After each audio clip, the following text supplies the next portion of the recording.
ট্ৰেণ্ডিবলছ on চেনেলত আপোনাক সকলোকে স্বাগতম জনাইছোঁ। ফ্ৰেণ্ডছ, এইটো ভিডিঅ'ত আমি দুটা এনেকুৱা মিউচুৱেল ফাণ্ডৰ বিষয়ে আলোচনা কৰিম, যি দুটা মিউচুৱেল ফাণ্ডে মেক্সিমাম এমাউণ্ট IT চেক্টৰত ইনভেষ্ট কৰে। আৰু IT চেক্টৰ এটা যিহেতু গ্ৰ'থ চেক্টৰ, আৰু আপোনালোকে কিছুমানে হয়তো IT চেক্টৰত ষ্টকত ডাইৰেক্ট ইনভেষ্ট কৰিবলৈ বেয়া পায়, কাৰণ আপোনালোকে হয়তো ৰিস্ক মেনেজমেণ্ট কৰিব নোৱাৰে। গতিকে যদি আপুনি মিউচুৱেল ফাণ্ড বিচাৰি আছে আৰু যি মিউচুৱেল ফাণ্ডে আপোনাক IT চেক্টৰত ইনভেষ্ট কৰি তাৰ পৰা প্ৰফিট দিব, এই ভিডিঅ'টোত আমি আলোচনা কৰিম। গতিকে ভিডিঅ'টো শেষলৈকে চাব, নিশ্চয় আপোনালোকে গম পাই যাব।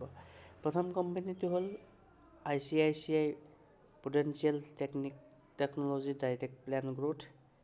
এই কোম্পানীটোৱে লাষ্ট 3 ইয়াৰ্ছত ইনভেষ্টৰক 33% ৰিটাৰ্ণ জেনেৰেট কৰি দিছে, আৰু লাষ্ট 1 ইয়েৰত মাইনাছত আছে। আপোনালোকে জানেই যে লাষ্ট 1 ইয়েৰত যিহেতু কিছুমান ইনফ্লেশ্যন নিউজ, লগতে ইউক্ৰেইন ৰাছিয়া বিবাদ, এই সকলোৰ কাৰণে IT চেক্টৰ ডাউন আছে, আৰু তাৰ ফলত এই মিউচুৱেল ফাণ্ডো ডাউনত আছে, কাৰণ এই কোম্পানীটোৱে মেক্সিমাম IT চেক্টৰত ইনভেষ্ট কৰে।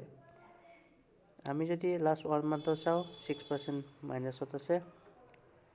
আৰু কোম্পানীটোৰ টপ 10 হোল্ডিং যদি আমি চাওঁ, ইনফোচিছ এটা large IT company, Tata consultancy services TCS এটা large IT company, HCL technology আন এটা large IT company, Bharti Airtel telecommunication, Wipro আকৌ এটা large IT company, tech Mahindra.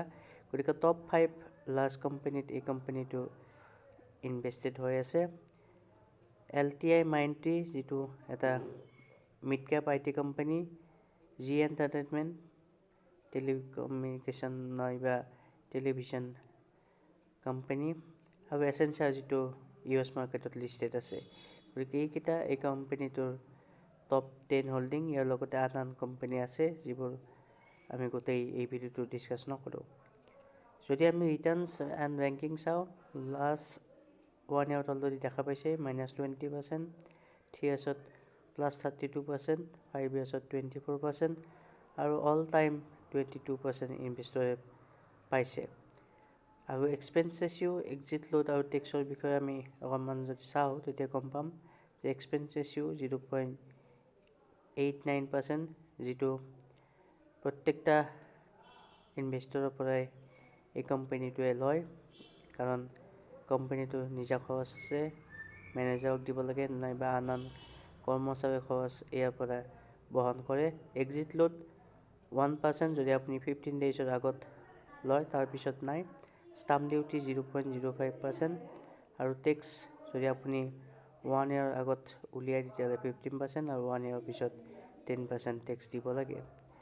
Next কোম্পানীটো হ'ল Tata digital India fund direct growth. এই কোম্পানীটো লাষ্ট 3 ইয়াৰ্ছত 29% ইনভেষ্টৰে পাইছে, লাষ্ট 1 ইয়েৰত 20% আৰু মাইনাছ আছে, আৰু লাষ্ট 1 মান্থত 6%। গতিকে দুটা কোম্পানী অলমষ্ট চিমিলাৰ ৰিটাৰ্ণ দিছে।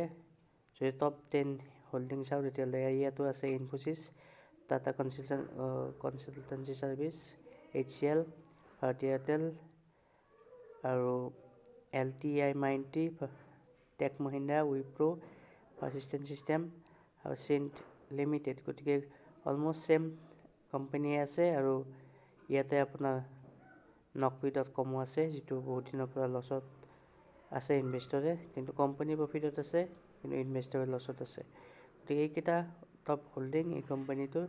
ৰিটাৰ্ণ যদি চাওঁ, অলমষ্ট চিমিলাৰ ৰিটাৰ্ণ দুটা কোম্পানীয়ে দিছে, -1 ইয়েৰত 20%, আৰু 3 ইয়াৰ্ছত 29%, 5 ইয়াৰ্ছত 24%, অল টাইম 19% ৰিটাৰ্ণ পাইছে।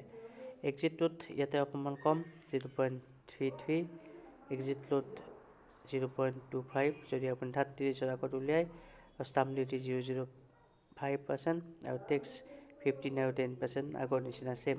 গতিকে এই দুটা কোম্পানী আপুনি যিকোনো এটা কোম্পানী ইনভেষ্ট কৰিব পাৰে, যদি আপোনালোকে মিউচুৱেল ফাণ্ড বিচাৰি আছে, যি মিউচুৱেল ফাণ্ডে IT কোম্পানীত ইনভেষ্ট কৰে। আপুনি ডাইৰেক্ট যদি ষ্টকত ITত ইনভেষ্ট নকৰে, তেতিয়াহ'লে ইয়াৰে এটা যিকোনো এটা মিউচুৱেল ফাণ্ড আপুনি বাছি ল'ব পাৰে ইনভেষ্টমেণ্টৰ কাৰণে।